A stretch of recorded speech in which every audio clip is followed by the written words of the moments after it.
conceive. Act right now.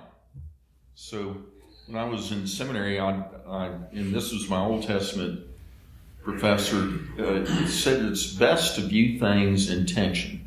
Like the Old Testament is sometimes hard to grasp, but if you view it as, on the one hand, social justice, and on the other hand, holiness, holding one another in tension, it helps frame things to understand there's always a counterbalancing consideration out there. So I've offered these scriptures for your contemplation about how the Bible in various parts looks at time. And now we'll go to our discussion, and you see our contemplation questions. The first one I start off with: philosophers and others point out that time is the only thing you can't store away or replace.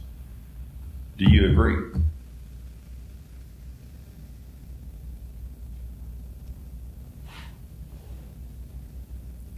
I agree with that. I mean, you can allocate time, but you can't put it in the bank for a rainy day. Yeah, you can.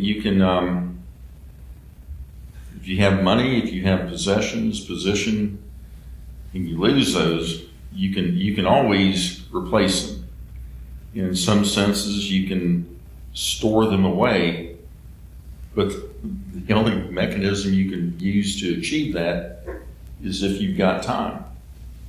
And it's kind of funny to me from this perspective now, later in life, when young people get so despondent they find themselves in a bind, and I say, don't worry, man, as long as you got time, you've got an opportunity.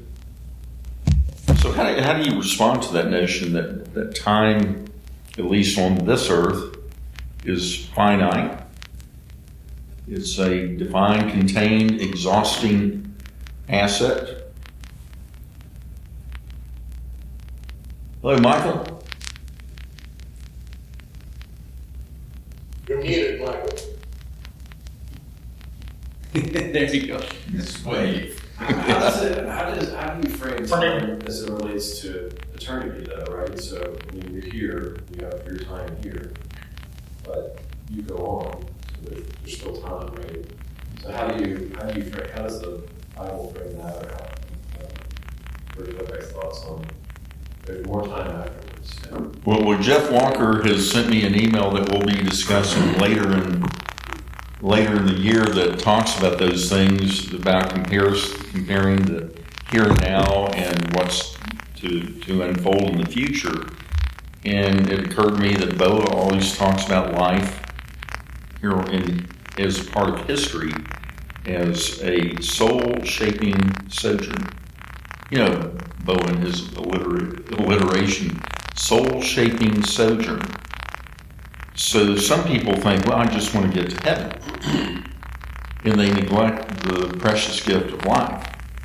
And others get so mired and so despondent over the finite physical world that they turn their back on eternity. So again, that notion of tension is very helpful. Well, I don't want to waste any time on earth, but in perspective, this is nothing. I mean, eternity is eternity. It's like wealthy. It's like Bill Gates. I'm sure it wouldn't bother him to drop to me, that would be a big deal. You know, if you've got eternity, this life is just a passing time. It is time, and time is not an eternal thing.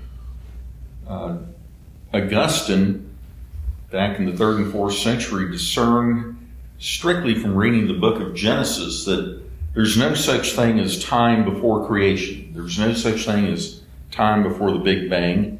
And after history concludes, time will no longer be. And it was a remarkable insight, and he did this reading Genesis.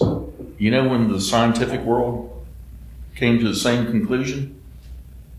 1908. Einstein, the special theory of relativity. So something for, we get chronological arrogance and think these guys were, less intellectual. Now, I mean, that he would be able to conceive of that. So time is is a curious thing. We've got it. I've always kind of thought about it. Of course, they say time's the fourth dimension and acceleration the fifth dimension, but I've always thought time is more kind of on a timeline, and present time is just a little viewer that moves along the film strip, but that God knows the entire film strip. You know, he's omniscient, so he knows what's going to happen in the future. We're just seeing that through the little viewer of the current time. And y'all kind of hitting at it earlier. You know, I would kind of like to know the day I would die, to know my obituary, to be able to know what I'm supposed to do, and to prioritize things instead of just this unending waiting or whatever. I could plan things a little better, but then of course the old line of if you want to make God laugh, make a plan. But I think I'd want to know when I die so I can prioritize things. Check out Ken's website. Well, that Yeah, what's that website again? I went to Jeff it. Clark. Yeah. Which one of us is that? I wanted something, the first check that bounces is the one that's the that's what you want. Right. So, Chris, that it's funny that you should say that, and I suppose the Christian response is that it is shrouded in mystery and we don't know. So the challenge is, how do we live not knowing? And I recall when Ron Fole came to our group at the other end of the hall, and he talked about exactly what you're saying. You know, you would think you'd be depressed. The doctor says, we're pretty sure you got a year. And he said it was actually some relief. His wife and I and family knew we want to do these things, and we were able to do it. But for most of us, we're not going to live that way. So how do we respond? Knowing that time is finite and we never know when it's, like it says in James there's uncertainty. What is your life? You're a mist that appears for a little while and then vanishes. I think that's Unfortunately, I think we kind of save it forward instead of going out and serving and spending things. We want to hoard up for the future so we have security for the future instead of maybe going out and spending what we have now to help others in servitude, because we don't want to run out. That's kind of the biggest fear. You remember when the Great Recession hit and I lost a boatload of money, as I know most all of you did. And I remember talking to my CLC group and I said, I had financial security. And Sean Berry, one very wise guy, said, you had the perception of financial security. All this stuff that we think is a sure thing is really not. So we have the day that is given unto us. And my next thought is if you hold time as sacred, how might you do that? If you know it's finite and you don't really know when it's going to come to a close, how might you treat it appropriately? Well, I think that's the tension, right? If we knew the exact day, which is my perception, you'd be tempted to squander a couple of those days. I've got 5,432 days left. It's a number that most people can't tick one off. What does it matter, right? But then not knowing, it could be tomorrow. So to me, that tension kind of refocuses, well, how am I going to spend the next hour, right? You know, if I'm at the house and the kids are there, I can spend the next hour in email, or go throw a baseball or go fishing. You know, am I really going to lose out if I don't do that next hour of email? Am I going to be sad tomorrow if I find out that was it? I'm going to go fishing. But I don't think that falls into just being in the now. I mean, I guess we thinking we're going to live a while, we got to work, we got to do some of that stuff. But also, when you are with your kid, instead of doing the email, maybe you should appreciate that time. You know, some people journal. It's a really good way to track. I don't journal. I don't any longer journal, but per se. But I have other things that sort of mark the passage of each day that cause me to reflect. what have you, for this day of your life, what have you given? And I tell you, doing the work as a chaplain and walking with people through the dying process, when your end is defined, what do you think they think about? As opposed to P.T. Barnum on the last day of his life said, what were today's receipts? I tell you, 100% of the people I talk to think about relationships, the people in their lives. And what does Ken Boas say, that the only two things that go from here to there? The Word and relationships. I don't journal as such, but somewhere back in the, probably in the like 70, maybe 80, I started to do a to-do list every day as a habit. But then, for some reason, I kept them. And then when computers came in, I scanned them. And I went, what have I done this for? But it's a hell of a thing if you want to look back and say, 1992, April 4th, what was I doing? You just pull up the page and see what the to-do list was that day, and the notes of what you did do. Was that the day you set up the death blocker? It probably is kind of a thing though, because you can look back and say, well, these didn't really matter. They're probably somewhere like, well, that was really defining. That really, Like, it was impactful. last night, I was just thumbing something, I looked through my farm, and I was saying to my wife, when kids came to visit the farm the first time in like 2008 or something, and I wrote down in the margin what my youngest granddaughter said. A couple of things she said, and it was so powerful last night, I'll share with you. So she said, "Ooh, walking around the old plantation." Great. And then she called me Dad, and then she said, "But Granddaddy, you are my second dad."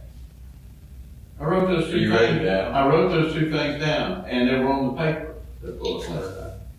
But anyway, that's just something that you look back and see what you were doing. I started doing it to CYA because sometimes you need to be able to know where you were. Your Honor, at least diary. Honey, I wasn't hunting that day. I was, Yeah. Here. And they were talking about the attack of the women in some party. He went back to some calendar he held in the 1980s to show that night he wasn't at that party, he was someplace else. And that was kind of saved him a little bit, was he had tracked that. So it was able to kind of save his nomination because he had that from 30 years ago. Right. Well, it's also handy if you want to be a Supreme Court justice, I suppose. Yeah. Keep detailed notes of your whereabouts. Yeah. But it is good to be able to look back and say, what did I, 10 years ago, 20 years ago, what was I spending my time doing? What were my concerns?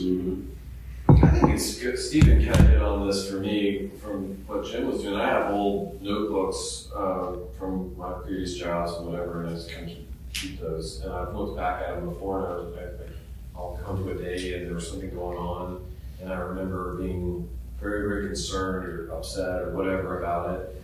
And now looking back, I'm like, man, that was not that big of a deal. And so it was really interesting to kind of just have that perspective. And that was helpful to go back in time and be able to see some of those things and then how you overcame them too. So it was almost empowering to say, oh, I got through this, or I got through that. So I like the journaling idea. I don't do the to-do list, but I keep my notes.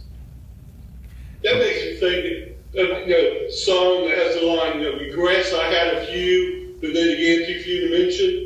And the song is, I did it my way. There are lyrics where people have changed it into doing it God's way. So maybe when you look back over your life and the regrets of how you spent your time, was it because you were doing it your way, or were you trying to do it God's way? Yeah, I actually have that on tape to my mirror in the bathroom. Is for what will you give this day of your life? It came from a teaching I did years ago, and I said, I can't present this to people unless I live it.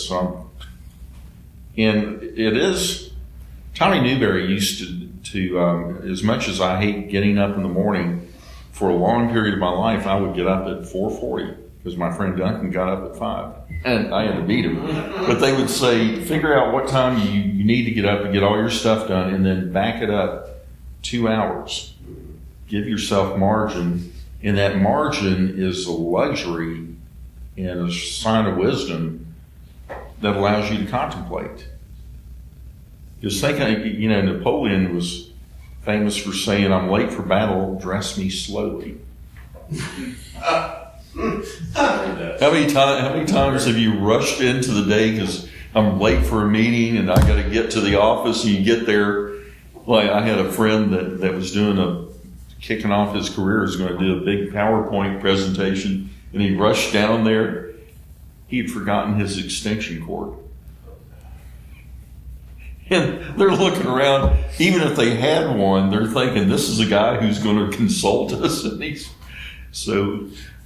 point I'm trying to make is, it's good to take the time to take stock of where you're going in life and what you're doing, what you're going to accomplish that day. And oftentimes when we pray, we talk about bless this hour, this day of our life, because as we see in James, maybe you never know, you may get whacked in traffic, and this is all she wrote.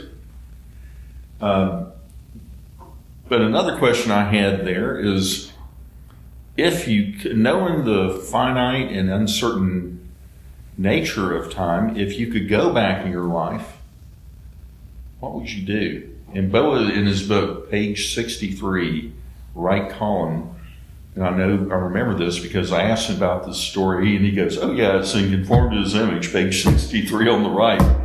Such an intellect, that guy. It talks about a woman who was granted going back in her life. She said, I just want to go back and remember. And the angel said, pick something low key, because otherwise it will overwhelm you. So she chose her 12th birthday. And she's going back and looking at all these people in her lives, and it was just a flood. And it even that 12-year-old birthday overwhelmed her. So if you could go back, first of all, would you go back?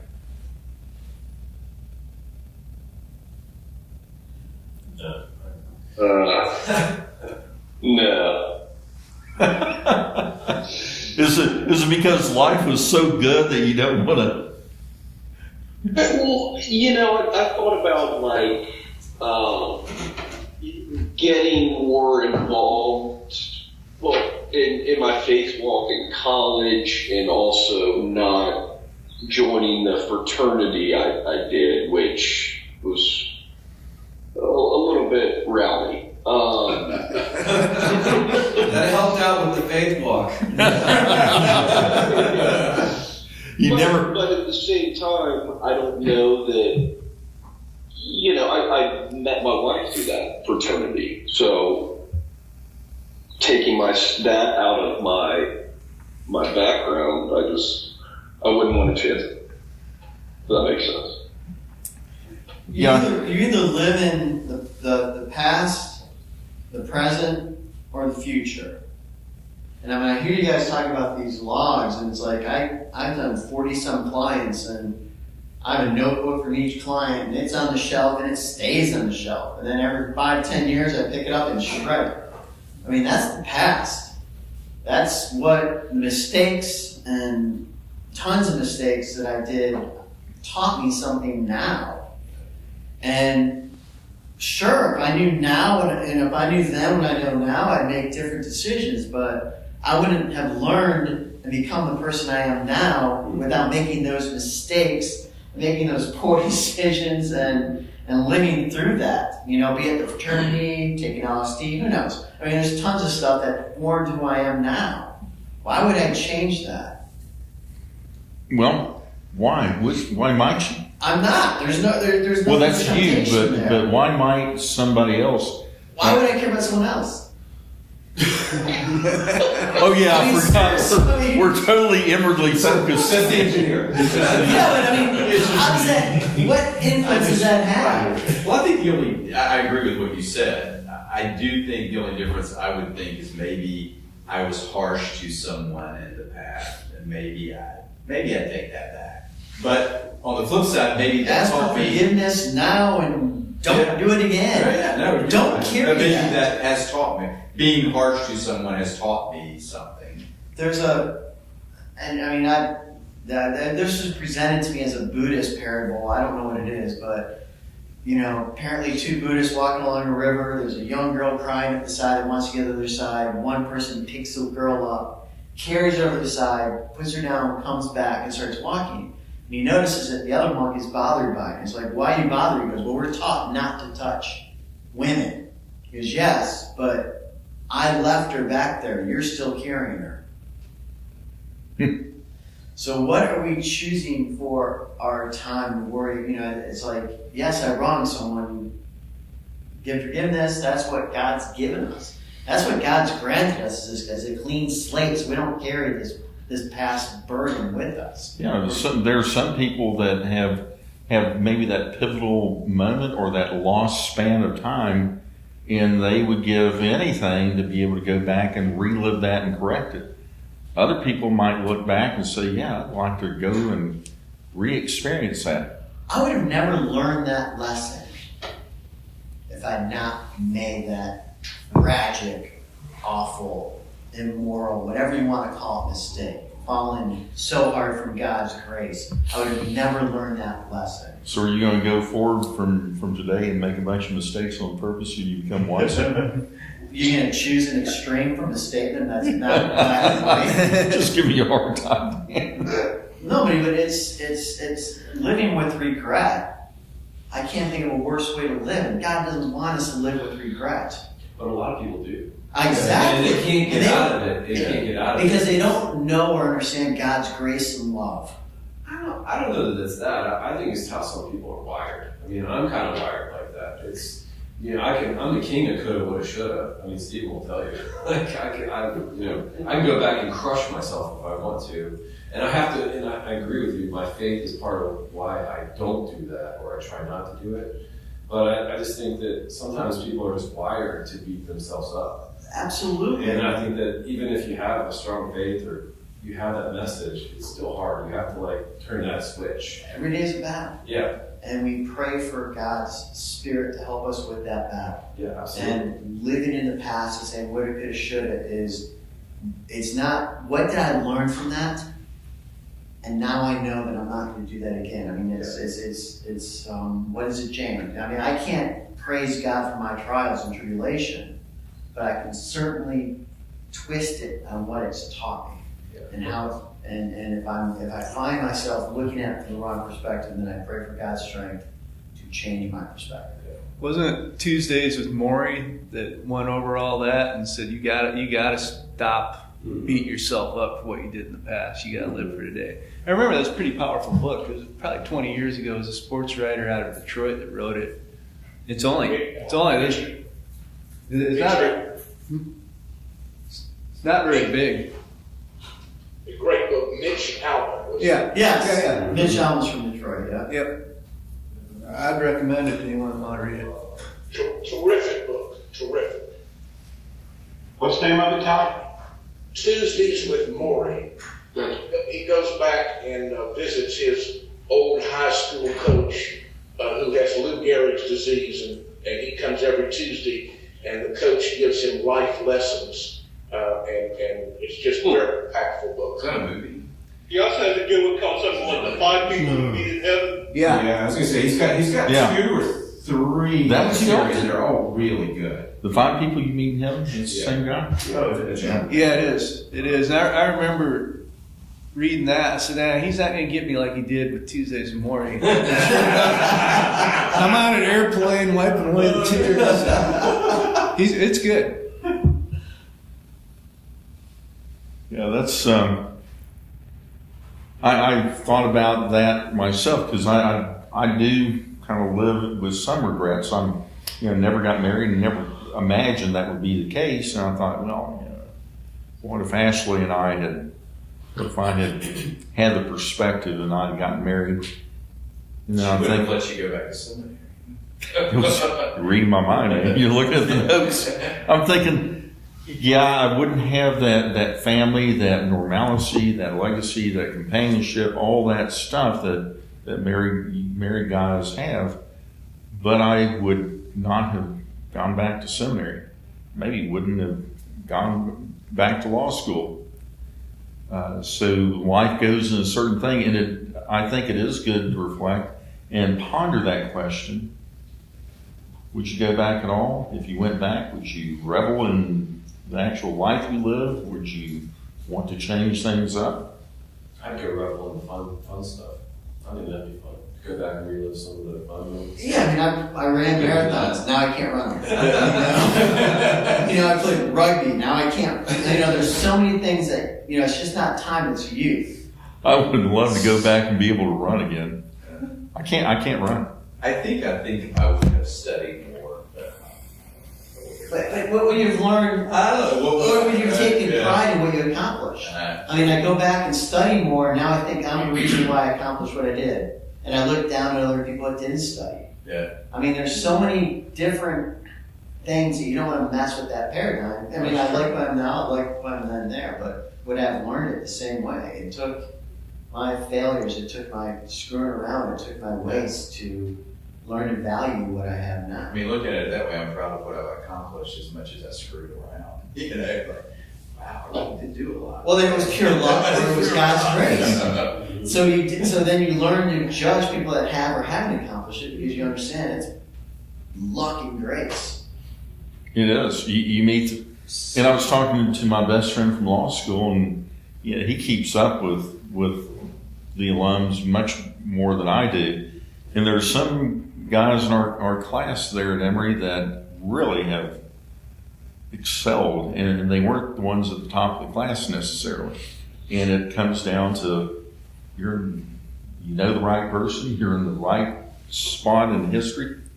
When I look back and I'm writing these questions, I do regret.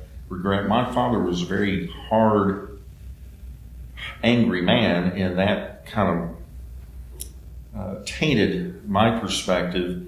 So I'm thinking if I could go back, I would be less harsh with people. I'd be more loving and merciful. But I can't go back, so I look at your perspective and I said, well, I can't change that, but I can learn from it. I think that's the Bible. I mean, Well, that's what we're here to do. Yeah. It's talking about the perspective of the Bible. It's not my perspective. It's talking about what we can pull from the Bible that gives us that wisdom. So as we come down to our final 15 minutes here, or 10 minutes, Boa talks often about Chronos and Kairos. Chronos, like this thing right here that everybody would generally regard when you say, what do you think about time? They're talking about this. What is that? Yeah, what is that? My beautiful Michael Kors watch. That's going to be added to the list. Kids do not know this. It used to be turntable, VCR, Cassette tape. Now it's a watch. But he talks about we live in Chronos times in the secular culture, but God calls us to live in Kairos times. And this really became clear to me when I was on a mission trip in Kenya, and everybody laughs about how Africans tend to have a whole different notion of time as opposed to European nations. And I talked when I was on the mission trip, and the guy says, well, you never know when a famine's going to hit your area. So if you have a trip to make and you're going on your way and you happen to run into a friend, you'll sit and stop and visit, because this is what the guy says, you never know when this is going to be the guy during a famine that's got access to food that can carry you through that. So their culture, at least as it was explained to me, is that they're very attuned to the relationships, and if they have that kairos moment where something comes into their life, they've got no problems, as we might hear, to sit and stop and talk and share that passage of life. So what are your responses to that? What are your perspectives? Michael, from my benefit, what's the second time like? Can you give me a definition? I guess. Like if you're going to a business appointment, or you scheduled out your day, you got certain things that you want to block out and do, and you happen to bump into a good friend, and instead of going to saying, "Oh yeah, we ought to catch up at one point," instead of doing that, I think of a guy that I've known from my dinner club, and that dinner club's been going for 23 years now. And I went up to Monroe, Georgia. We were going to have lunch, and I was going to come back because I had things to do and people to see and all that. And he ended up bringing his dad to lunch, and offered to share me they're land brokers, so they're showing me the town, how it's growing, and all that. We ended up spending, I think, 6 hours up there. And if you ask me, do I remember all those days when I hit my work schedule and did all those little check the box things? I can't remember that, but I remember that day. So what do you find? Do you think of yourself as generally open to those kairos moments? I think I am. I think relationships are oftentimes more important than some of the stuff that we schedule out in our day. A lot of times, the checking emails, that email's going to be there. That thing is not as urgent as somebody might perceive. A lot of times when you're dealing with, I see this a lot with client management with my bankers. It's you get this urgent request, we got to get this done, yesterday, and then you get to the whole cycle. It's like, this wasn't that urgent. This was just somebody reacting because they were scared, or there's an emotion there. And so I often just say, hey, just take a step back, because a lot of times that urgency, maybe there's fraud there that's driving that urgency, and that's what's really driving it. Right. And they're not paying attention to it because they're in the moment.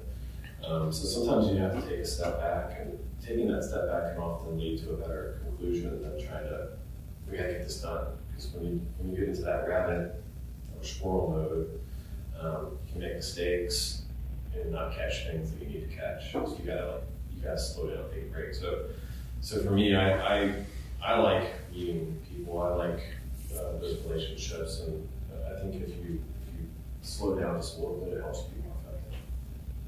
It'd be interesting to hear Gary England's opinion on that when he gets back. Yeah. Well, I posted to him yesterday that we're looking forward to maybe a series of Friday mornings where he tells us the wonder of God's creation in an abundance of contemplative time. I think it comes down to opportunity cost. Yeah. Right? In business school, it's all about capital allocation, whether it's human capital, fiscal capital, capital allocation. For each of us every day, we're allocating our finite resource, which is time. Right? And it comes down to self-awareness and opportunity cost. You made that split-second judgment, spend 6 hours in Monroe with this gentleman and his father versus other things you could have done with your time that day. Turns out that was the right decision. And so I think that's the challenge that all of us, whether we know it or not, are constantly going through in our head. For the gentleman in Kenya, spending that extra time with a neighbor, versus something else is an opportunity probably. He made a decision, he allocated his time that way because of a potential future return. Whether he was cognizant of that or not. And so I think that's where the self-awareness aspect comes in. And I think in society today, we get so wrapped up into what I have to do next that we find ourselves not open to that moment that maybe a better use of our time. And I think that's the reflection that we ought to go through. Can I take that one step and challenge it to a 2x2 matrix? Urgent, not urgent, important, not important. Mm-hmm. And I think that we spend so much of our day doing urgent, not important checklist items that we forget about the things that are so important even though they're not urgent. It's not urgent for me to spend time with a person in a relationship, but that's important. And I have a to-do list, and I've always thought this was a lesson from Martha, Mary, and Jesus. If you want to summarize that up as It's great. as our theologian, we summarize it up as the things that we spend our time doing things that are urgent but not important, and we overlook the items that I think that are important but not necessarily urgent. Yeah. Yesterday, to bring it back to you, yesterday, fished with the boys in the morning, had some calls midday, took them to lunch, and then after lunch went to the bank store to buy some worms. And my intent was they were going to go fish in the pond while I was on a little conference call. We got back and I said, Daddy, can we go to the canoe and go fishing? All right, well, I got a 1 o'clock conference call. Not really that important to the call. I need to be on the call so that they hear my voice. I stuck an earbud in my ear and waited hooks for an hour in the canoe and while they fished, and I was on a conference call, right? And they're not going to remember that I was on a conference call. They're going to remember that we spent an hour and a half sitting in a canoe, not catching fish. Something you had said triggered, and I'll leave this with all you guys as a contemplation today and into this week is, especially here in the West, we're even when we say we're going to take time away from the business stuff, we tend to say, what's my gain from this? What's my tangible take? If I invest this time socially instead of doing business, what's my take? And I want us to consider doing things just capriciously, without gratuitously spending our time without hope of some tangible gain that I'm going to get this out of this thing. But instead, and that was, as I reflect on it, that was the wonder of time with George Baker. George is up there doing his thing in Monroe. We bump into one another periodically. There's not really any tangible gain, but I got to say, man, it was nice just to say, I'm going to take the afternoon off and just go cruise around Monroe, Georgia, in George's super cab pickup truck. But did you have some guilt doing it in the middle of it? I didn't. Wow. And I think that's something Tommy Newberry taught me, is to have margin, to not have every little. I remember one life coach, I was literally scheduling my entire day, even outside of work, in 15-minute increments. I got to say, God did not put us on this earth to live our lives in 15-minute increments. Whereas an attorney, where Ty will tell you, we live our lives in 6-minute intervals, a tenth of an hour. Yeah, and Jeff as well. If you're billing, yeah. Yeah. I know you're billing this time to somebody, Michael. I am. Think about a client right now. Right now, that's right. I looked up Kairos time and this little poem came up, and I thought it was kind of cute. It says, "I'm only just a minute, only 60 seconds in it, forced upon me, can't refuse it, didn't seek it, didn't choose it, but it's up to me to use it. I must suffer if I lose it, give an account if I abuse it, just a tiny little minute, but eternity is in it." I thought that was Wow. a cute little... Sounds like a rap, man. Dr. Benjamin Days. Ray, can you send that to me and I'll publish it to the guys? Yeah, I thought it was cute. Well, respecting all of your time. I don't need to have a watch. I just know when it's getting near 8 because Wansley starts looking a little. All right, guys. Let's wrap it up. But he has nothing else to do, he just can't take it. That's right. That's it. So, because Dan had the great observation about the distinction of Mary and Martha, and as it informs our notion of time, can you send us forth in prayer? God, thank you for our many, many blessings, our health, our wealth, our friends, our family, this time together. Please help us reflect upon time, and as always, help us love and forgive each other as you love and forgiven us. In your son's name we pray. Amen. And Ty is gone. Good to see you, Coach. I want to stick around, I'll give you a few life lessons. That's right, I don't have time. You So you guys- our football game, is that? You know, I don't know what this has to do with, but it was a time when I did referee football. There's a moment when, everybody's, this is high school, but they're ready for the kickoff. I'm the referee, so I've gone around the field and checked everybody off, and the fans going, blah, blah, blah, and I've all of a sudden said, until I blow the whistle, nothing's screaming So I'm talking about sometimes just walking off the field. Just hold it there near your mouth and tease them. Yeah, I thought about you the other day. I saw a YouTube where this ref had thrown a high school player out of the game, and the guy comes back on the field and blindsides him. Yeah. Oh, yeah. All right, Chester.